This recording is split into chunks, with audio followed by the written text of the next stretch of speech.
지금 이 순간 여러분의 귓가에 들리는 환청이 하나 있을 겁니다. 바사삭 하는 경쾌한 소리, 입안 가득 퍼지는 뜨거운 육즙과 고소한 기름 냄새. 네, 맞습니다. 오늘 우리가 파헤칠 주제는 대한민국 국민이라면 거부할 수 없는 마성의 음식, 치킨입니다. 지금부터 시작합니다. 맛의 경제학 치킨편. 지금 당장 배달 앱을 켜보세요. 치킨집이 정말 끝도 없이 나오죠. 놀라운 사실 하나 알려드릴까요? 전 세계에 퍼져 있는 맥도날드 매장이 약 4만 4천 개인데 우리나라 이 좁은 땅덩어리에 있는 치킨집도 약 4만 개에 육박합니다. 단일 국가의 특정 업종 매장 수가 글로벌 거대 기업의 전 세계 매장 수와 맞먹는 겁니다. 경제학에서는 이런 곳을 피가 튀길 정도로 치열한 레드오션이라 부르지만 우리에겐 이미 일상이 된 풍경이죠. 서울 시내에서 돌을 던지면 치킨집 사장님이 맞는다는 농담이 괜히 나온 게 아니죠. 가히 치킨 공화국이라 부를만 합니다. 근데 말입니다. 여러분은 닭을 튀겨 먹는 이 행위가 언제, 어디서, 왜 시작되었는지 아십니까? 단순히 맛있어서? 닭이 싸서? 아니에요. 이 바삭한 튀김옷 안에는 우리가 상상조차 하지 못했던 끔찍한 눈물과 피, 그리고 현대 자본주의의 비정한 생존 법칙이 숨겨져 있습니다. 저평가된 식재료를 최고의 요리로 승화시킨 흑인 노예들의 가치 재발견에서 시작해 대한민국 자영업 시장의 진입장벽 붕괴가 만들어낸 비극까지. 약 200년 전 미국 남부의 거대한 목화 농장. 18세기와 19세기의 미국 남부. 그곳은 흑인 노예들에게는 지옥 그 자체였습니다. 뜨거운 태양 아래서 하루 종일 목화를 따야 했고 주인들의 채찍질을 견뎌야 했죠. 흔히들 치킨은 흑인 노예들이 처음 발명했다고 생각하기 쉬워요. 하지만 역사를 정확히 들여다보면 조금 달라요. 사실 닭을 기름에 튀기는 조리법 자체는 스코틀랜드나 서유럽 이민자들에게도 이미 존재했어요. 하지만 우리가 지금 열광하는 껍질은 바삭하고 속살에는 매콤한 염지가 된 미국식 프라이드 치킨의 완성은 바로 흑인 노예들의 손끝에서 탄생했습니다. 유럽의 조리법에 아프리카의 강렬한 향신료와 노예들의 생존 지혜가 더해진 결과물이었죠. 당시 백인 농장주들은 주로 살코기가 두툼한 닭가슴살이나 몸통 부위를 선호했어요. 경제적으로 봤을 때 그들에게 이 부위는 고부가가치 자산이었죠. 그럼 남은 부위는 날개, 목, 발. 백인들은 먹을 살이 별로 없다고 여겨 이 부위들을 저평가된 자산 취급을 했습니다. 그리고 바로 이 저평가된 부위들이 노예들에게 돌아갔어요.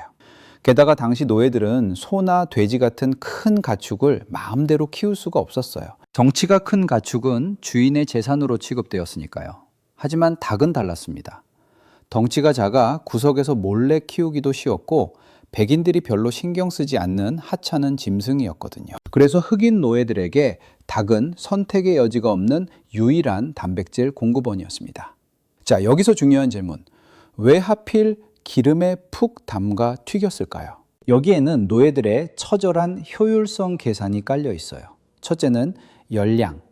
하루 종일 목화밭에서 고된 노동을 하려면 엄청난 칼로리가 필요했죠. 뼈가 많고 살이 적은 날개나 목으로는 그 에너지를 채울 수가 없었어요. 그래서 생각해낸 게 값싼 돼지비계 기름에 닭을 통째로 담가 튀기는 딥프라잉 방식이었습니다. 튀김옷이 기름을 잔뜩 머금으면 그 자체로 고열량 에너지바가 되니까요. 최소한의 재료로 최대한의 에너지를 뽑아내는 생존을 위한 선택이었습니다. 둘째는 보존성. 냉장고가 없던 그 시절 덥고 습한 미국 남부 날씨에 삶은 닭은 금방 상해버려요. 하지만 높은 온도의 기름에서 바짝 튀겨내면 수분이 날아가면서 미생물 번식을 막아줘 며칠은 두고 먹을 수 있었죠. 떼약볕 아래서 일하다가 주머니에서 꺼내 먹을 수 있는 유일한 도시락이었던 셈입니다. 그러니까 오늘날 우리가 아는 미국식 프라이드 치킨은 유럽의 조리법 위에 흑인 노예들의 고달픈 생존 방식과 조리 지혜가 더해져 완성된 역사적인 융합 요리인 거예요. 시간이 흘러 노예 해방이 이루어졌지만 흑인들의 삶은 여전히 팍팍했어요. 하지만 이들이 완성한 프라이드 치킨의 맛은 아름아름 백인들에게도 전해지기 시작했죠. 이거 백인들이 먹던 거랑은 차원이 다른데? 하지만 이때까지만 해도 치킨은 집에서 해 먹는 요리 혹은 남부지방의 토속 음식 정도였어요. 이것을 거대한 산업으로 뒤바꾼 한 남자가 등장합니다. 여러분도 너무나 잘 아는 분이죠. 하얀 정장에 하얀 수염, 인자한 미소의 할아버지. 바로 켄터키 프라이드 치킨, KFC의 창시자 커널 샌더스입니다. 우리는 샌더스 할아버지를 그냥 성공한 사업가로만 알지만 사실 그의 인생은 실패의 연속이었어요. 철도원, 보험 외판원 등 수십 가지 직업을 전전하다가 65세가 되어서야 전 재산을 털어 도로변에 작은 식당을 차렸죠. 근데 엎친 데 덮친 격으로 식당 앞 도로가 우회도로로 바뀌면서 손님이 뚝 끊기고 결국 식당은 망해버립니다. 65세의 나이에 빈털터리가 된 거예요. 남은 건 낡은 포드트럭 한 대와 튀김기계, 그리고 그가 개발한 11가지 비밀 양념 레시피 뿐이었죠. 샌더스는 포기하지 않았습니다. 트럭에서 쪽잠을 자며 미국 전역을 돌아다녔어요. 식당 문을 두드리고 내 닭튀김 레시피를 줄 테니 닭 한 마리 팔 때마다 나한테 4센트씩 로열티를 달라라고 제안했죠. 이것이 바로 오늘날 전 세계를 지배하는 프랜차이즈 비즈니스 모델의 시초 중 하나입니다. 하지만 샌더스가 치킨 산업에 남긴 진짜 업적은 따로 있어요. 바로 규모의 경제를 가능하게 한 기술 혁신, 압력 튀김기입니다. 당시 닭을 팬에 튀기려면 30분 이상 걸렸어요. 손님들은 기다리는 거 싫어했죠. 샌더스는 고민 끝에 압력밥솥의 원리를 튀김기에 적용했습니다. 고압으로 튀기니 조리 시간이 9분으로 확 줄어들었고 테이블 회전율이 획기적으로 빨라졌죠. 이 기술 덕분에 치킨은 주문하면 바로 나오는 패스트푸드가 될 수 있었고 전 세계 어디서나 똑같은 맛을 대량으로 생산하는 표준화가 가능해졌습니다. 흑인들의 소울푸드였던 치킨이 샌더스의 기술과 자본을 만나 전 세계적인 상품으로 재탄생한 순간이었죠. 자, 이제 시선을 우리 땅, 대한민국으로 돌려볼까요? 우리나라에 튀긴 닭이 상륙한 건 언제였을까요? 조선시대에도 포개라고 해서 닭을 기름에 지져 먹는 요리가 있긴 했지만 지금의 치킨과는 거리가 멀어요. 한국 치킨 역사의 시작은 슬프게도 전쟁과 가난이었습니다.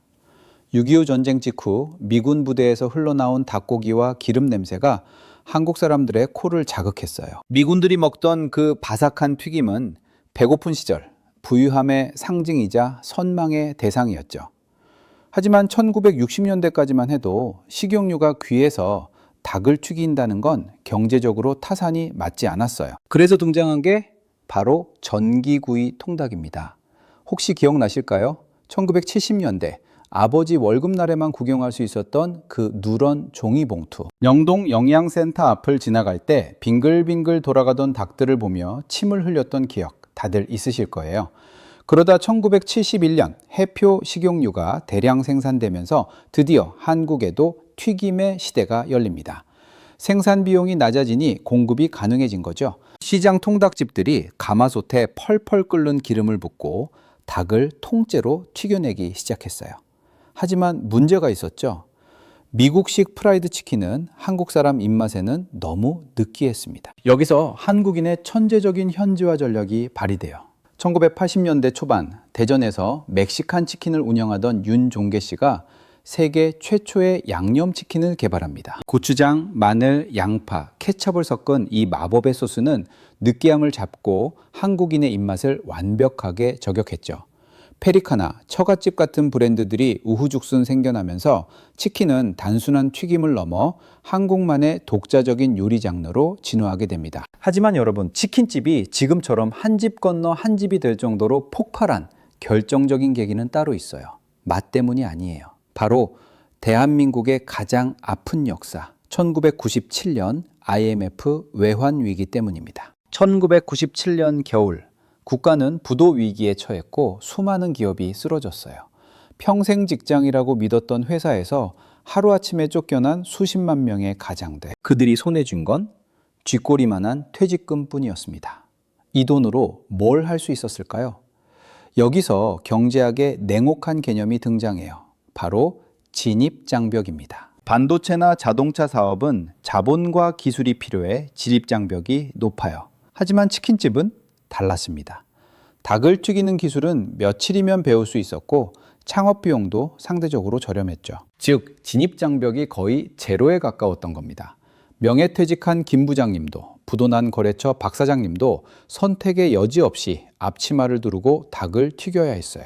이때부터 골목마다 치킨집이 폭발적으로 늘어나며 공급이 수요를 초과하는 공급 과잉 상태가 벌어집니다.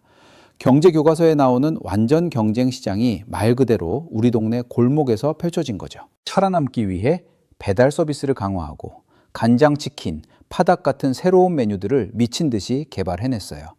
우리가 지금 누리는 이 다양한 치킨의 맛은 사실 치열한 경쟁에서 살아남으려는 자영업자들의 눈물겨운 몸부림이 만들어낸 혁신이었습니다. 아이러니하게도 국가적 경제 위기가 치킨 산업의 질적 성장을 불러온 셈이죠. 이제 치킨은 한국을 넘어 세계로 나아가고 있습니다. 드라마 별에서 온 그대 이후 중국 대륙에 치맥 열풍이 불었고 흑인 노예들의 소울푸드였던 프라이드 치킨이 한국의 양념과 문화를 입고 코리안 프라이드 치킨이라는 이름으로 다시 미국 본토로 역수출되고 있죠. 원조 상품에 문화라는 부가가치를 더해 더 비싼 가격에 팔고 있는 겁니다. 하지만 우리는 기억해야 해요.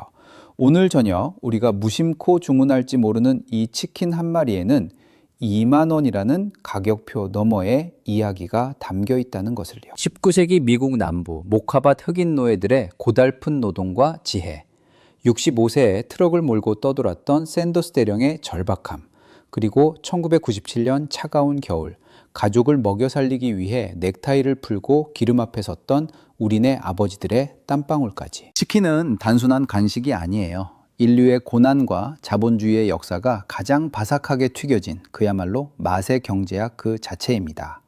침이 꼴깍 넘어가시나요? 아니면 왠지 모를 짠한 마음이 드시나요? 어쨌든 중요한 건 오늘 밤에도 오토바이는 달린다는 겁니다.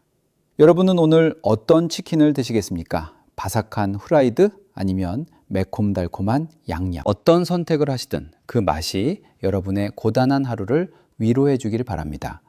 오늘 이야기 유익하셨나요?